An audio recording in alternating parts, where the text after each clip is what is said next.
Welcome to Power Up Recovery with Nutrition. It is time to make nutrition part of the conversation. I'm your host, Christina Veselak, and I'm so glad you're here. Did you know that it's our brain's job to allow us to cope with stress gracefully? But to do that, it needs to be fed optimally.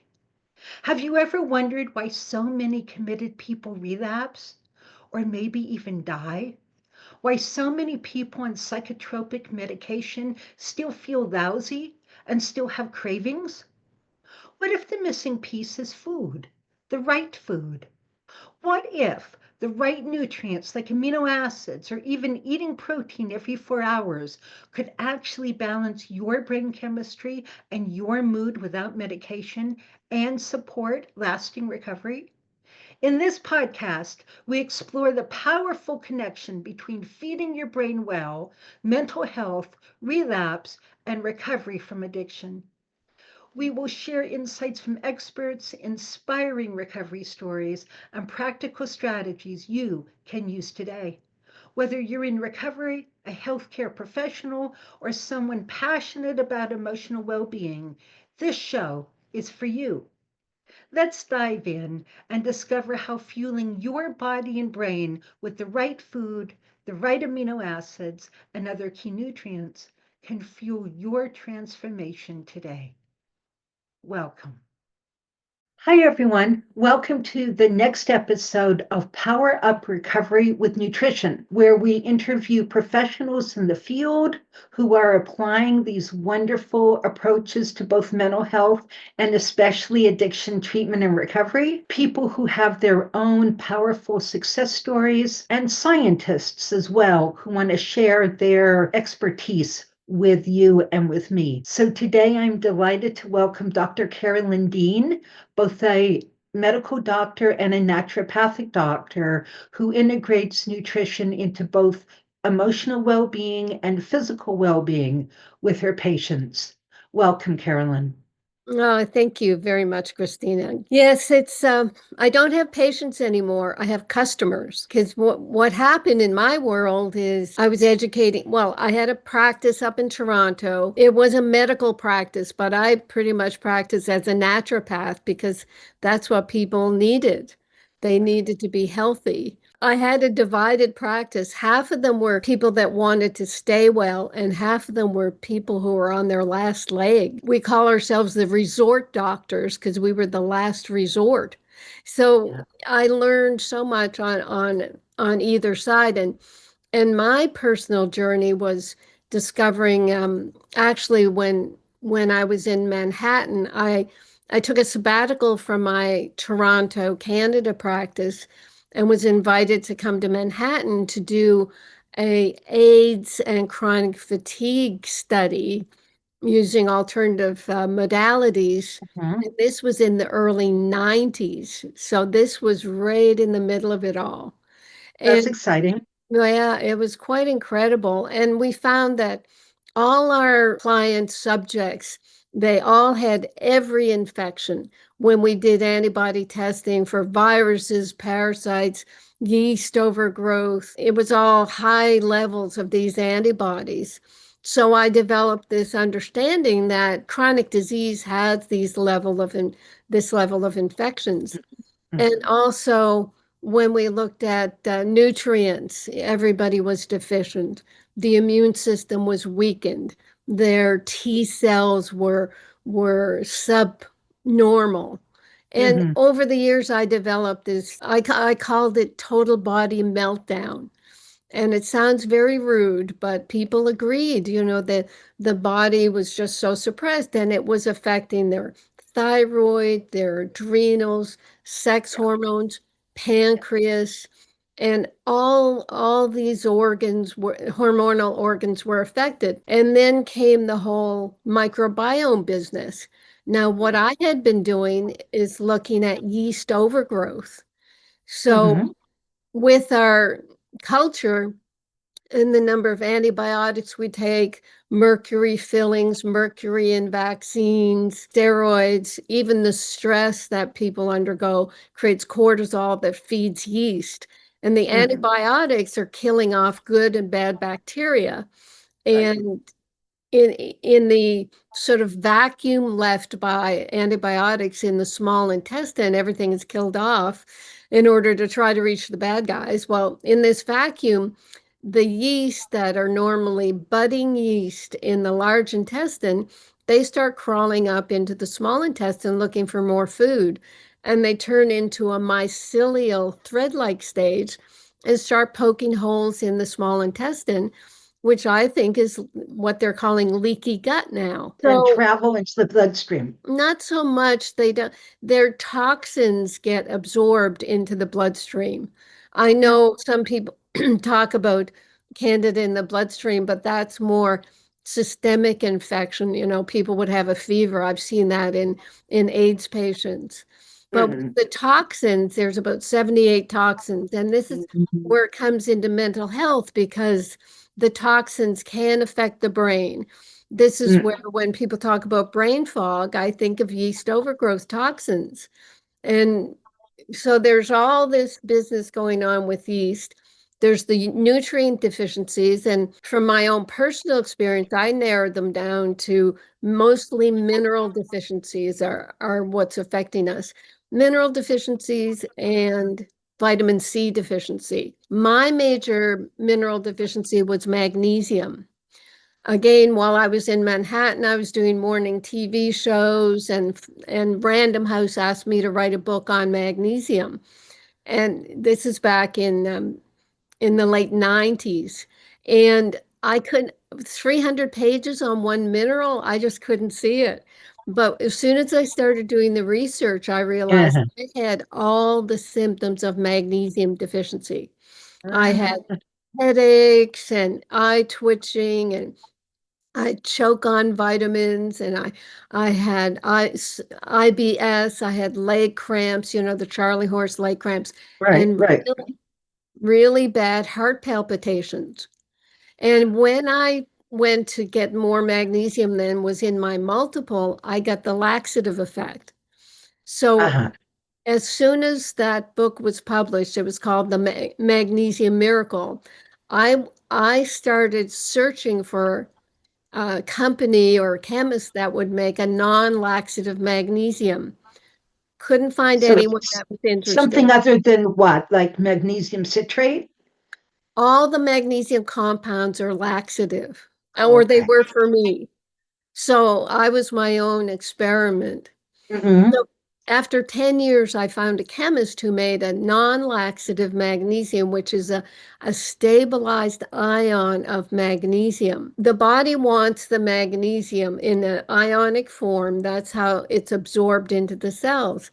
But if you just feed it magnesium compounds, and you know, there's all this marketing now. Oh, my magnesium has 12 different types and all these wonderful things. No, in a compound, you may get 50 milligrams of magnesium and then 450 milligrams of the citrate or whatever in a 500 milligram tablet.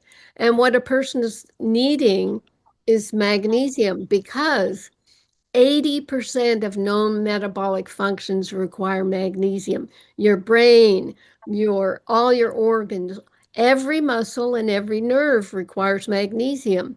And there are 800 enzyme systems that require magnesium. All the books say there's 300, but finally the researchers are quoting an 800 because they're looking at all the mechanisms in the body, how our pancreas works with our insulin to help glucose get into the cells. That's associated with magnesium. So if you have a deficiency in magnesium, everything's affected. The brain, in our brain neurons, there's 86 billion brain neurons.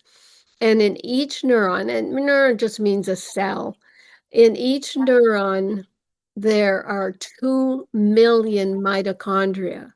And you know how often you're hearing about mitochondria these days. Oh, you know, it's so important. Well, what's really important about mitochondria is the Krebs cycle. And in the Krebs cycle, energy is made, ATP, adenosine triphosphate energy. But what that molecule really looks like is ATP-mg. Your energy molecule doesn't work unless it's attached to magnesium. And I nobody, did not know that. I no, did not know that. no. So I came, my whole world was magnesium. I take in everything, but when I look at things through the lens of magnesium, I say, oh, everybody's on about mitochondria. Oh, they must be talking about magnesium. Not a word. Not a word.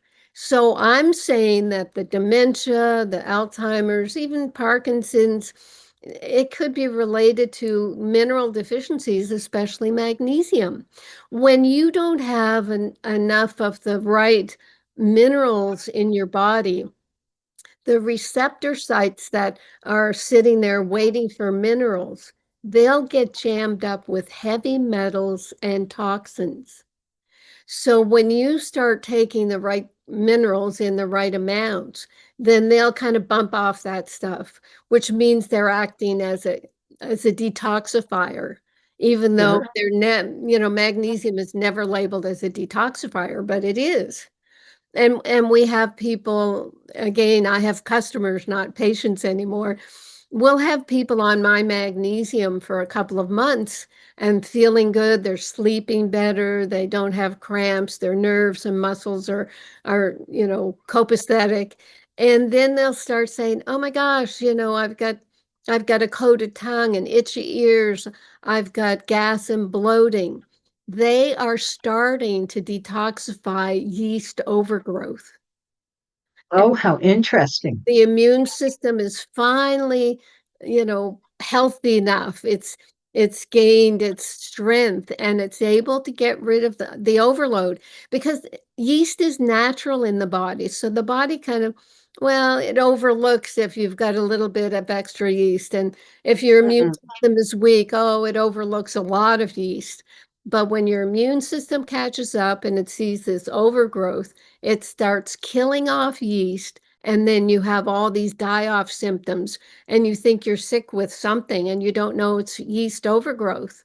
And then the brain fog will come and the irritability and all the irritation and anger and lack of sleep is, I mean, that's what sort of mental balance is about: getting enough sleep, being in charge of your emotions. And it can be totally related to, well, your diet and your supplements.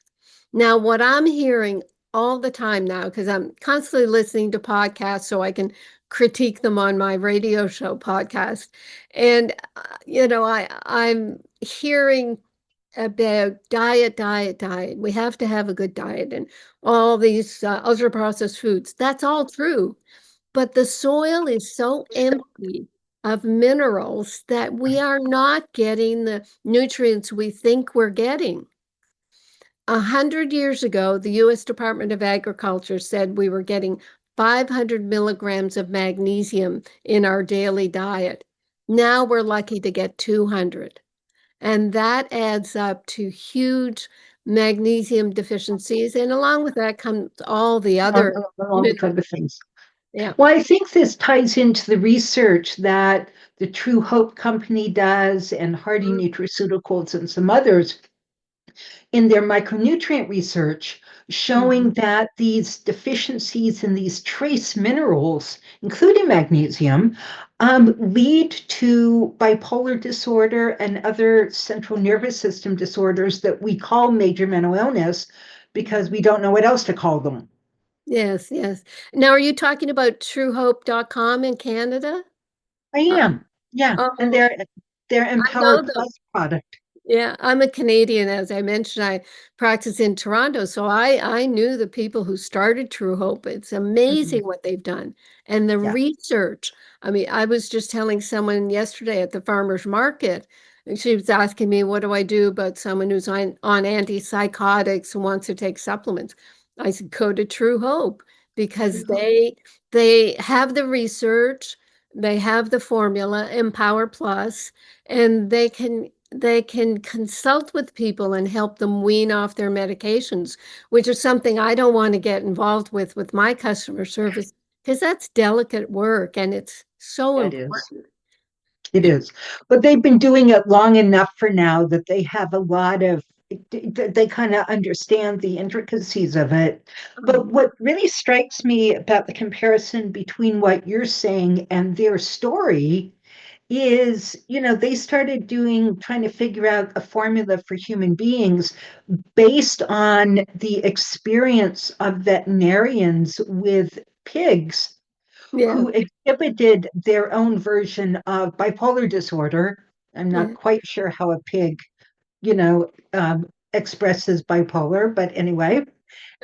And that for the veterinarian, that was a sign of mineral deficiencies. They gave the trace minerals to the pigs, and the pigs got better. And that was the original idea behind the True Hope formula for human beings. yes. Yeah, it's fascinating. Yeah, they did their animal research. It was Huh? just beautiful. And of course, the Canadian government tried to stop them and attack them, but they just kept going. And they've probably helped, hundreds of thousands of people now. And they proved the need for nutrients. Now, if I refer people to True Hope, I tell them to take our magnesium as well, because if you take too much of a magnesium compound, you will get the laxative effect and you won't get the benefits of all the magnesium that you require. I think that's the breakthrough that I've made is to be able to make minerals available that are low potency but fully absorbed. And with magnesium, here's my magnesium story.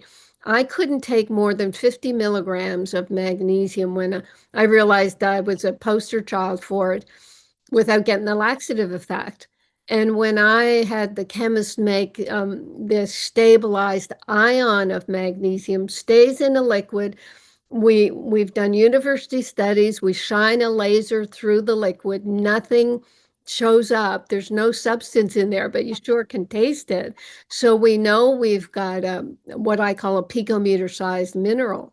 So I was Oh, able to take 1,200 milligrams of my magnesium for over a year to get rid of my heart palpitations and all my to side. rebuild your mineral status. Yeah. So I think I was probably in my 50s then. And I say now I'm 76 and I feel better now than I did when I was in my 30s because I was suffering all the symptoms of magnesium deficiency. And, maybe 80% of the population is deficient in magnesium. And it's not on the blood electrolyte panel in the laboratories. They don't even look at magnesium. And yet it is just crucial for our health. So you have an ionic form of magnesium that's in liquid. Do you have other minerals as well? Yes, Christina, after I did, put up this magnesium formula, I wanted a multiple mineral. So I did my naturopathic degree, as I said, after med school. So, I knew the basics, but I did a lot of research on minerals. I pulled 12 that I wanted to put in this multiple mineral, and the chemist was able to stabilize all of them. It's a miracle. That's brilliant. Yeah, and nine of those minerals, this is very important for mental health. Nine of those minerals support thyroid hormone production. And you know That that matters. if the thyroid is hypo or hyper, it really affects mental health because it's running our metabolism.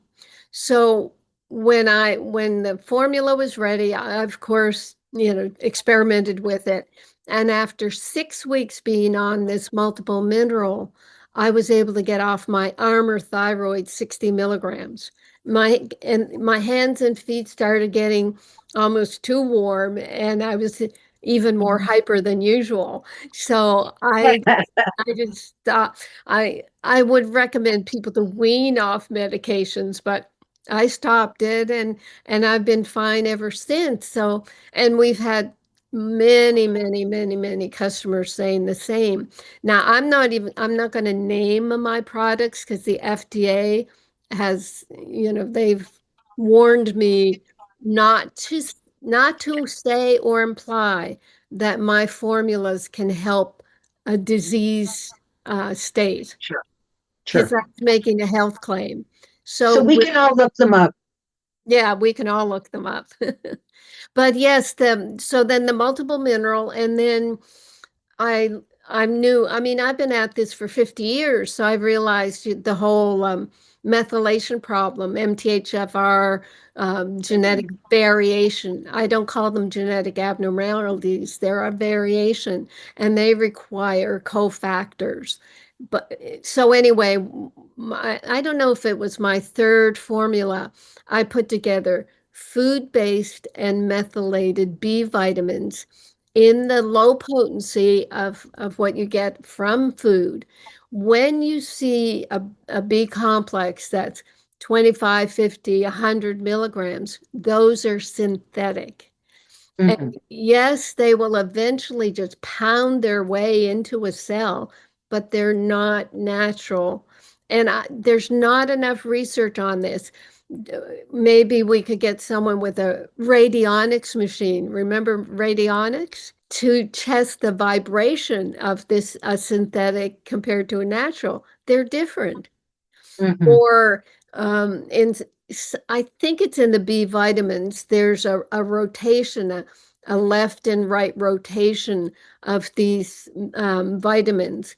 And the natural will be rotating a different way than the other. So if you're looking, and I don't think it's like lock and key, but if you're looking for something to go in here, but it's this side of it, as I said, it'll pound its way in. You're finding that you can do a low potency of these formulations of B vitamins, and they will be more effective than the higher potency. Because I like high potency, B vitamins, because so many people are so profoundly deficient, right? Right. And it's like let's do whatever we can to raise their tissue levels. But you're saying that these lower potency food-based, ionic-based, whatever B vitamins get into the cell much more effectively than the synthetic ones, and that's why the lower dose work. Yes, the experiments like Linus, was it Linus? No, Abram Hoffer, the Mm, Canadian who did all the work on schizophrenia, he used high dose niacin, for example, and he had great results. Um, and that's fine. He also used vitamin C. He used a lot of nutrients, and that's where Empower Plus got, I think they took a lot of his work and incorporated it. But what I find is if you start with enough magnesium, that's helping all your 800 different enzyme reactions, 80% of known metabolic functions, then a lot of the other things that we've been using in high potency aren't necessary because we've been treating symptoms of magnesium deficiency. And that's what I see people doing a lot. They'll say, "Oh, well, my doctor said to take magnesium until I got the laxative effect and I'd be saturated." it's just Not tiny. true. Yeah. Yeah, not true at Mhm. all. So then Yeah. people go off to Ayurvedic herbs or high potency or intravenous treatments. And and really, if you get a grounding in your magnesium, and then okay, I'll take a multiple, I'll take methylated food-based Bs, and of course, I work with a D3K2, and the K2 helps the calcium that the D Mhm. helps absorb, helps the calcium go to the bones. But vitamin D won't work if you don't have enough magnesium. And who's telling us that? And with the omegas, I go to an omega-3 algae. I mean, Mhm. that's kind of because I live in Maui and the humpback whales that come down here from the Arctic, their food source is krill.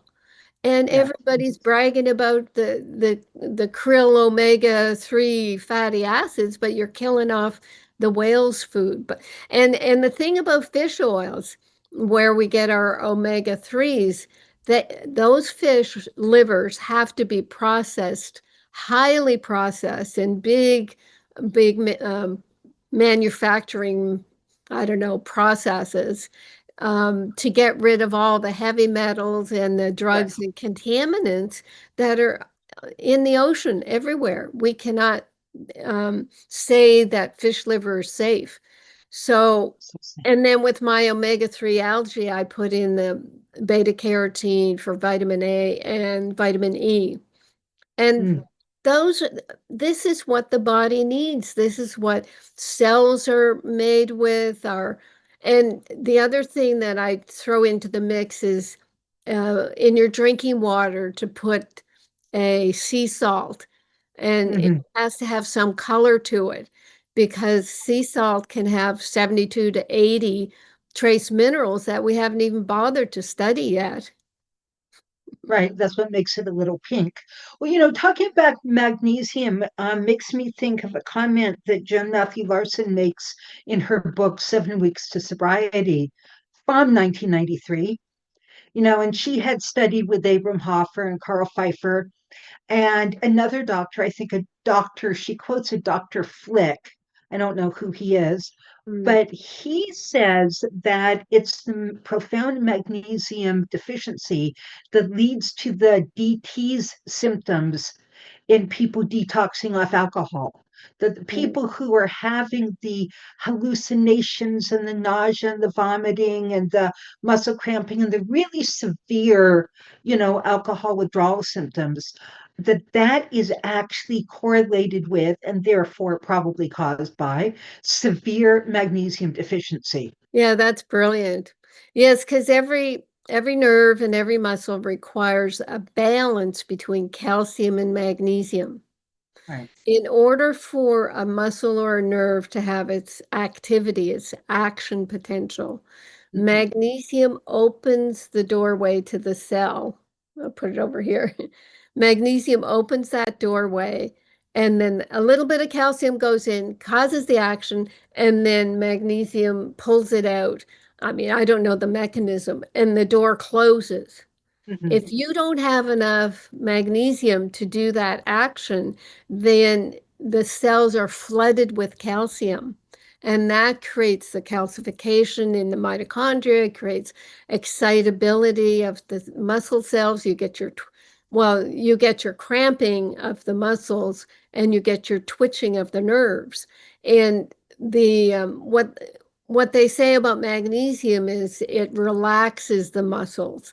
Calcium Mhm. causes the tension part and magnesium relaxes it. But there's a lot more that's going on. But we've got what, is it 649 muscles? 649 muscles can be affected by magnesium deficiency. It's a And lot we've of muscles. uh-huh. And we've got 45 miles of nerves. And any one of when you get the tingling, well, actually, let's go into neuropathies. Okay. Neuropathy, that's where we bring in the sugar toxicity problem. So hmm, at any one point in time, the bloodstream only carries 1 to 2 teaspoons of sugar. And when Okay. we feed it a soda with 10 teaspoons of sugar or a cake with 15 teaspoons, it just puts the body into a panic. We throw out a lot of insulin to try to put that sugar away because if we leave sugar in the bloodstream, it starts binding up to proteins and lipids and causes what we call glycation, Right. the browning of tissues. And it's well, it's equated with aging, of course. So Right. the body's modus operandi is to get the sugar into the cells. And if you're pounding it every day with, several teaspoons of sugar in your coffee and a donut here and a dessert there, then it's too much for the cells. So the insulin is trying to open the cells to get the sugar out of the bloodstream. And after a while, there's insulin resistance. Right. But there's still too much sugar in the cells. Sugar inside cells will go through a metabolic process that creates sorbitol. It's a sugar alcohol. So this sorbitol is a bigger molecule than sugar, and it can't get out. So as it builds up in the cell, it explodes the cell, it kills the cell. So that's the damage of the cells that can lead to the neuropathy. But I don't know if it's worse. I mean, it's a horrible thing that not many people talk about.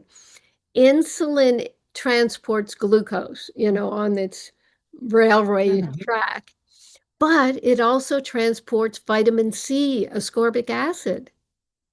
And if there's too much sugar, then it bumps off the ascorbic acid. It's a real battle. So that means all that sugar is getting in the cell and no vitamin C. And we need the vitamin C in the cell to deal with waste products like sorbitol, to deal Sure. with the waste products that are produced in the Krebs cycle from making energy.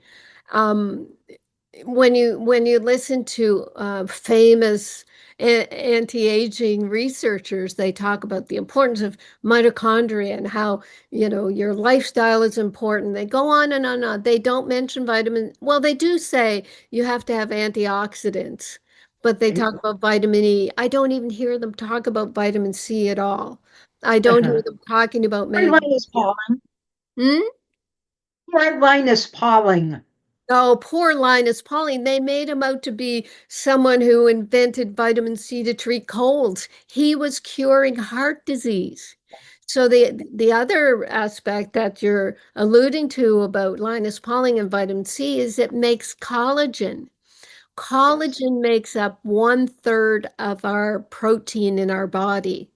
And you can't have good collagen without vitamin C. So what's happening in heart disease, you'll get these blood vessels that need collagen to create the membrane surrounding our blood vessels. If the collagen is deficient, the artery walls and capillary walls are weak, and they'll Right. create little tears, and Right. cholesterol comes up as the Yeah, good to guy scab over it. to scab it over. And then if you don't have enough magnesium in your bloodstream, then you will have relatively more calcium, and the calcium will precipitate into that cholesterol band-aid, and there's your plaque. Vitamin C deficiency and magnesium deficiency. No one's talking about that. No one is talking about that. That's fascinating. Yeah. Yeah, and Linus Pauling laid it all out, and he talked about the importance of lysine and proline as well as high dose vitamin C.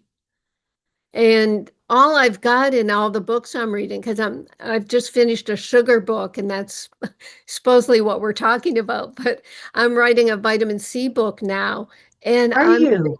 I'm amazed that there's so little research on vitamin C. That the people who talk about intravenous vitamin C, that they were curing polio and sepsis and all manner of diseases.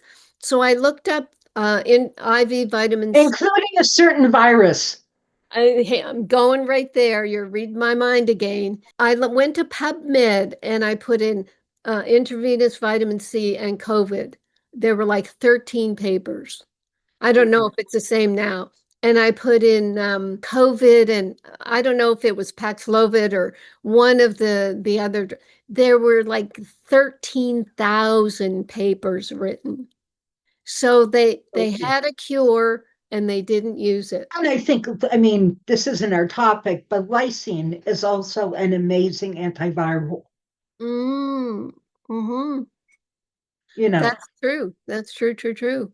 Yeah, there's I mean, yeah, the heart business, the best information I found on it is a book called Practicing Medicine Without a License. And the author is Owen something or other, but you can find it. I think it was free on Kindle. It's Uh-huh.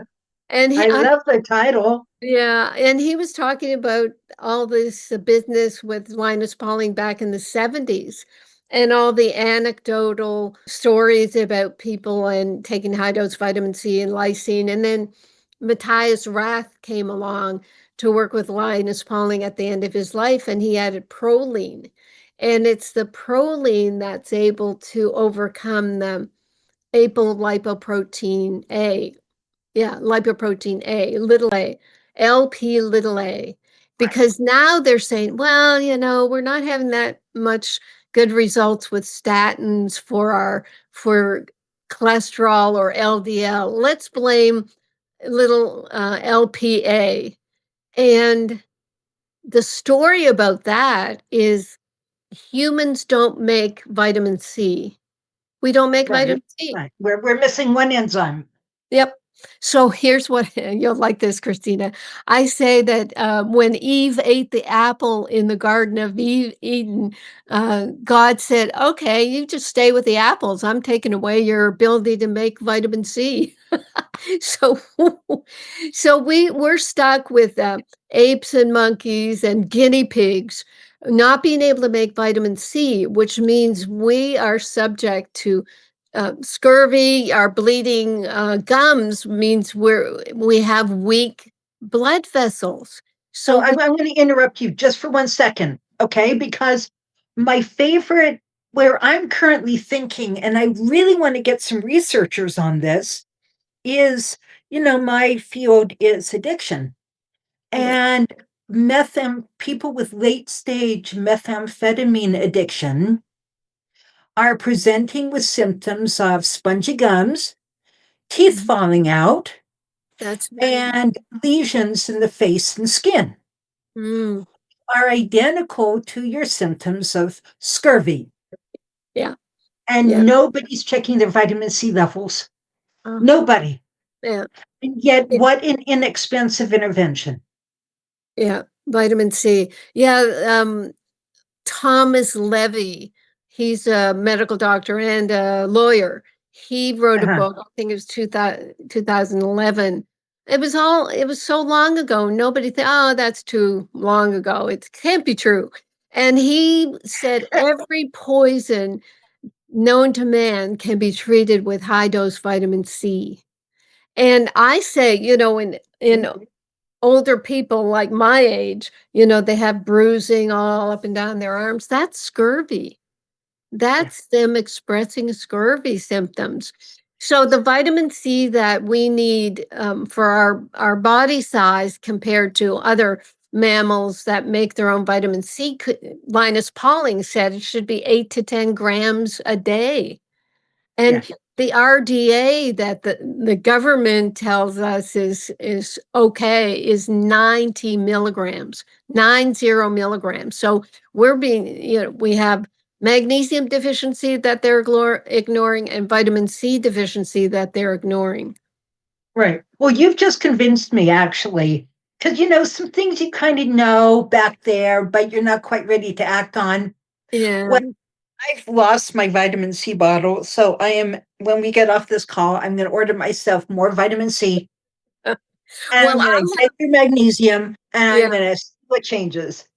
I have a wonderful vitamin C powder. It's a berry flavored because when you take my magnesium and my minerals and you put them in Uh-huh. your drinking water with your sea salt, it's strong. So I think it was during the COVID years, I said, hey, we need a high dose vitamin C. So you can put a scoop or two in your daily drinking water and have a Okay. nice drink. It's yeah, it's good medicine. I'm going to try that. Thank you. And the thing about the apolipoprotein See, LPA, right. and Linus Pauling talked about this, and I think other researchers have carried it on. In mammals who have ability to make their own vitamin C, they don't have this lipoprotein A, which is crazy. And in humans and guinea pigs who can't make their vitamin C, their apolipoprotein A is elevated. Isn't that amazing? So, That's interesting because that actually might be the molecule. There's all this controversy about cholesterol and total cholesterol and LDL cholesterol and how it raises your risk for cardiovascular disease, and it doesn't. But mhm, that one molecule you're talking about, the APO, actually might.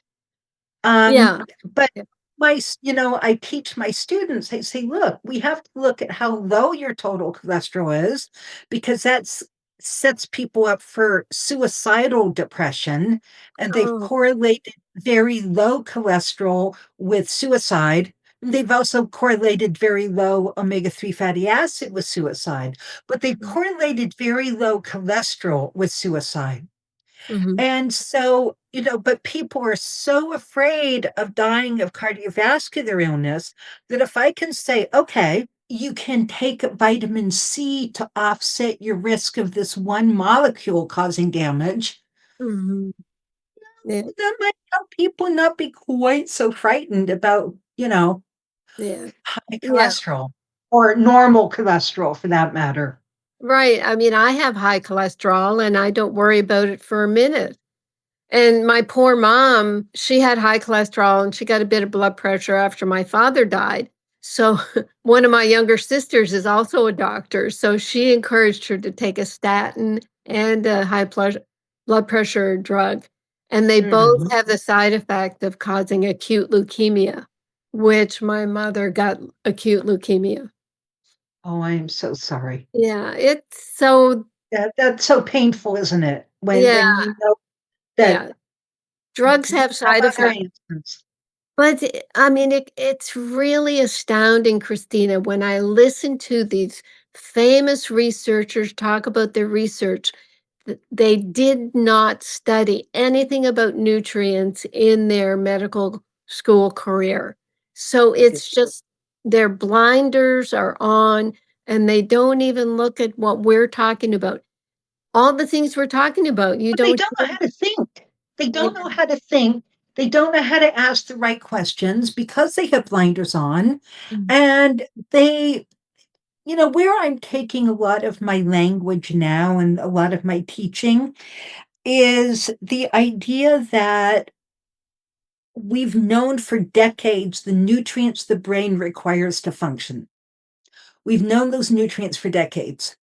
yeah. And they've never ever been part of the mental health or addiction treatment conversation. And then I take it the next step forward. Well, why is it that, what is it that the brain is doing with these nutrients to function?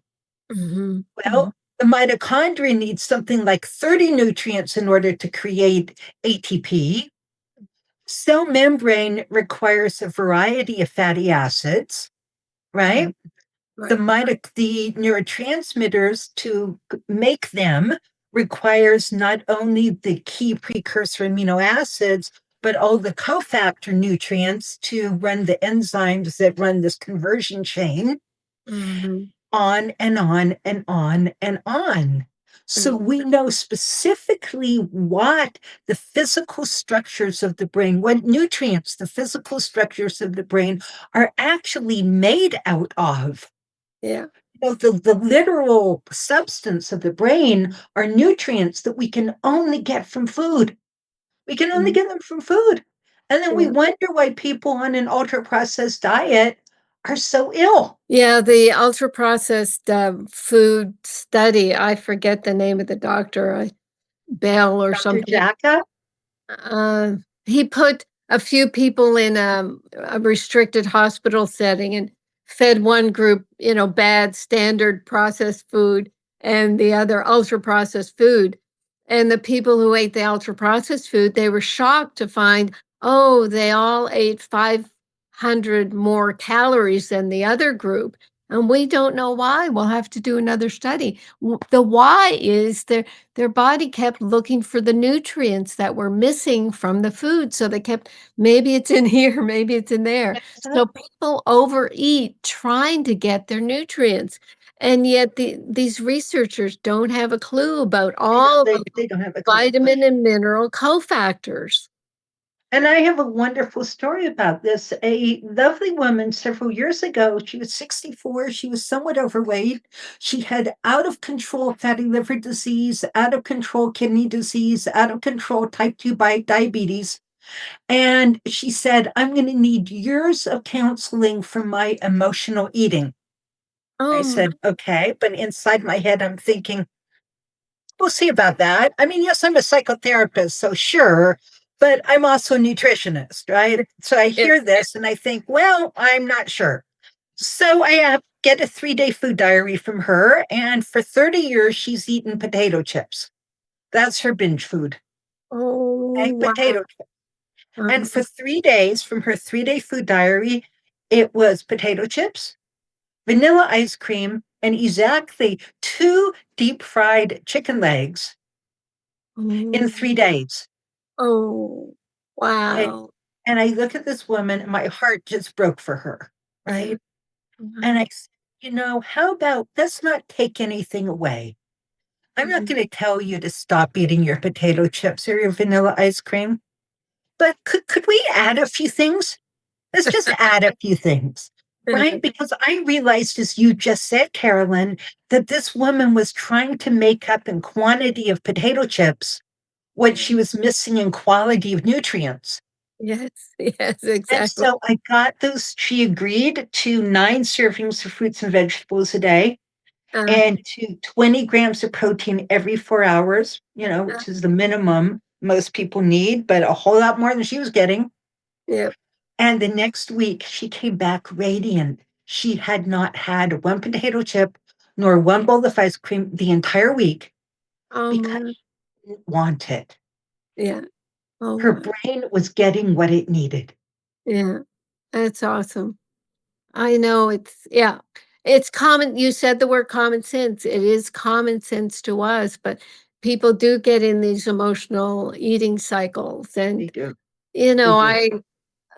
I'm aware of all that. And with the weight concerns that a lot of women have, I think about the abuse they've suffered on all levels. And we're not addressing that. Individual No. psychotherapists are like you, but it's not being talked about. Well, it's not being talked about. And what's also not being talked about is to optimally engage in psychotherapy and trauma healing, we require a functioning, well-fed brain. That the brain actually has to be fed the nutrients it requires to function so that we can optimally benefit from psychotherapy. This is why I feed my clients in session. Oh, Okay. that's wonderful. Yeah. Other therapists look at me and say, like, really? I'm not going to do that. And I say, you're not, because what I found, if somebody has not eaten in 5, 6, 7 hours, and they try to do therapy, they're bouncing off walls. Yeah. You feed them, and they're now grounded, and they're thinking, and they can process, and they can be aware of their body sensation, and they can do trauma work. Right? Right. In a weakened, the immune system, it's weakened on the mental, emotional, and physical level. It's very true. And we store our trauma and we hold it there. What I do, again, being an online dietary supplement company, but I do have a live radio show podcasts. When our customers tell us, well, I'm on all your nutrients and I'm feeling better, but there's this and that. That's when I go to German New Medicine, German New Medicine, the conflict basis of disease. So when you have a conflict, you will internalize it and then your body will try to solve the conflict. Isn't that fascinating? That's fascinating. Yeah. It's out of Germany, and I learned that there was a uh, associated therapy called total biology out of France. And I'm from Canada, so I knew people in Quebec, French-speaking Quebec, who were teaching total biology. Otherwise, you don't hear much about it here in the States. And what it is, it's a Dr. Gert Hammer in Germany. His son was fatally wounded, shot by some minor prince over in Europe. So he couldn't, there was nothing he could do about it, but he had to sit by his son's hospital bed and watch him die for 3 months. And this doctor was an oncologist and a psychiatrist. 3 months after their son died, he developed testicular cancer and his wife developed ovarian cancer. They were trying to get their Yep. son back. And when he realized that, he said, "Oh my God." And he went to his files. He had thousands of cases, and he said every one of them, and I'm just, buzzing with Huh? energy right now, even talking about my hair standing on end. And he discovered every one of them had an unresolved conflict before they developed cancer. And what it can be I is believe it. I believe it. Yep. A woman, her infant will be in ICU, maybe dying, and her breast ducts will start to expand to produce more milk to nurture the child. That's our primitive response to something so tragic. And so the baby recovers, and then the breast ducts, they can resolve. But in resolving, there's inflammation, and that's when a woman will go to the doctor and be told, "Oh, you have breast cancer." And if they let it go, if they're able to see a practitioner who understands what's going on about the conflict, the breast tissue will resolve. But if they go through with the biopsies, and then, oh yeah, you got to have a full, mastectomy, you've got to have chemo. So the body is trying to solve a conflict. You'll get Mm. someone who says so and so is a pain in my behind, and they can develop hemorrhoids, Right. or That's right. that sticks in my craw, then you'll develop reflux. There That's right. there is an association of all these so that's where I go, even on the radio show. I have 1,000 pages of notes I've taken in my total biology classes, and I'll go to a disease. Oh, pancreas. Oh, that can be fighting over the will. Someone dies, and my inheritance has That's been right. stolen. So Well, there's and so we have Lewis Hayes, we have Carolyn Miss, yeah, right? We've got the psychoneuroimmunology people way back when I first started getting trained as a psychotherapist in the 1980s. The psychoneuroimmunology was just getting off the ground. And right. so I was fortunate enough to learn all of this right at the beginning of my career Mhm. and Yeah, to learn how to talk to the body and and to learn how to help the body release it so that the body can heal as you are healing your own emotional wounds and your own conflicts and your own yeah. traumas. Yeah, a client will say to you, "Oh, he's such a pain in the neck." And you'll say to them, "Did you hear what you just said? Aren't you telling me about your neck and shoulder pain?" Yeah. People will give it away if we're able to listen. Will, and this is one of the answers, I think, to the epidemic of chronic pain that's happening in this country.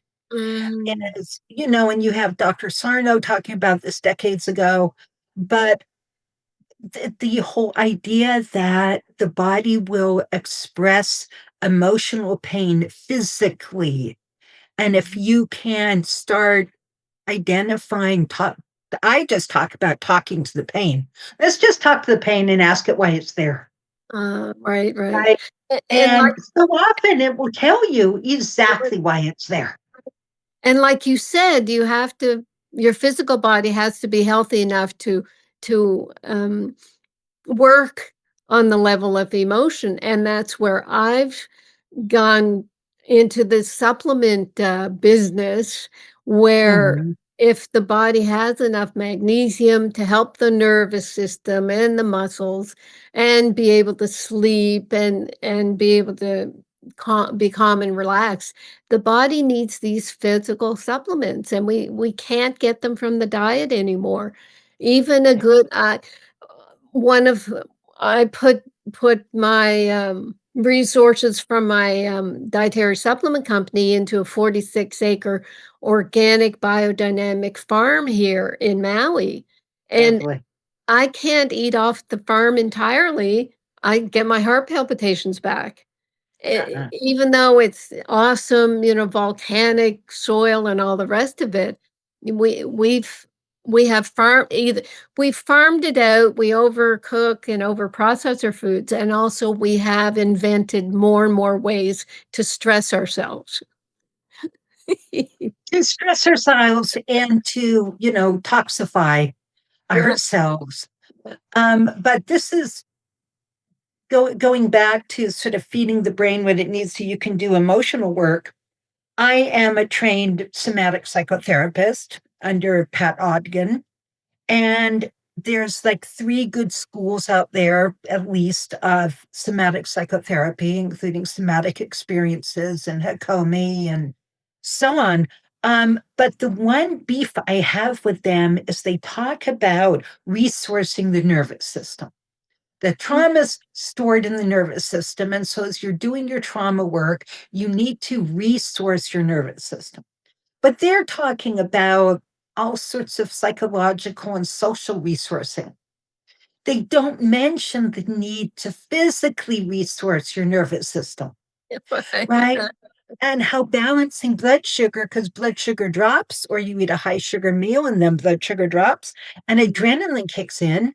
Well, adrenaline is already going to destabilize your nervous system, throw you all by itself into sympathetic arousal. So if you're already in sympathetic arousal from your PTSD and your Mhm. lack of safety in the world, Mhm. and you go too long without eating or you eat sugar and you have adrenaline from low blood sugar, you are further destabilizing yourself and you can't think or resource, Yeah. right? So, why aren't we talking about stabilizing blood sugar for people in trauma treatment? Yeah. Yeah, because doctors don't know anything about doing that. And they're the resource that people go to first before Right. it doesn't work for them, and then they find folks like you. And with with energy medicine, the Mhm. tapping techniques and even body work, what I've been told by a lot of energy medicine practitioners, or our customers will tell us, once they get their body stabilized with the right vitamins and minerals, omega 3 fatty acids, they're able to hold energy treatments. Their massage therapist said, "Oh, your body's much more relaxed." So yes, Mhm. it has to start with the physical. And we lived through the hippie years, Yeah, we where did. people were so heavenly bound, they were no earthly good. And that taught me, I didn't go into that. I was into my now husband of 50 years, we traveled from Nova Scotia, Canada to California, and I got Uh-huh. involved with the health movement. I was in the lectures with Adele Davis and Nathan Pritikin and that gang. And Right. everybody else was, doing the dope and blowing out their poor little brains. Well, this has been a wonderful conversation. Thank you. Very, Yeah, very enjoyable. So, can you just let our listeners know how to reach you if they're interested in your supplements, how to find them, or more information? of course. My store site is rnareset.com, and my educational site is drcarolyndean.com. and that's Carolyn. And on that side, there's webinars. Yours will be posted there when it goes live. I have my Monday radio show. You can find me on YouTube and X and everywhere else. So education, education, education. And I did that for a long time until actually, Christina, in 2008, when the economy crashed yet again, people said, I can't I had a weekly newsletter. I don't have time to read your newsletter. Just tell me what supplements to take. So that started me looking, okay. And the supplements that I found, you couldn't trust them. The herbs Right. were coming from China, the high dose, high potency, I knew they were synthetic. So for Mhm. my own heart and everything, I got involved with the magnesium, and then it grew from there. So, That's remarkable. So congratulations on how far you've come and everything you've shared with the world and with us. I really appreciate it. and the same to you. It's almost impossible to find someone who has the depth and quality that you express. So I really appreciate what you're doing. Thank you. You're so welcome. And thank you all for being with us today. Hope you enjoyed it. If you did, please press the like button and the subscribe button and share this episode with anyone who you think would benefit. And I have a feeling that that's a lot of people. See you next time. Thank you for tuning in to Power Up Recovery with Nutrition. I'm Christina Veselak, your host, and I hope today's episode has inspired and equipped you with new insights and tools to support your recovery journey or practice. If you enjoyed this episode, please subscribe, leave a review, and share it with others who could benefit from the knowledge shared here. Stay connected with us for more episodes filled with practical advice, expert wisdom, and inspiring recovery stories. Remember, nutrition is a powerful tool in mental health and relapse prevention. Power up your recovery today. I'm Christina Veselak, and I'll see you next time.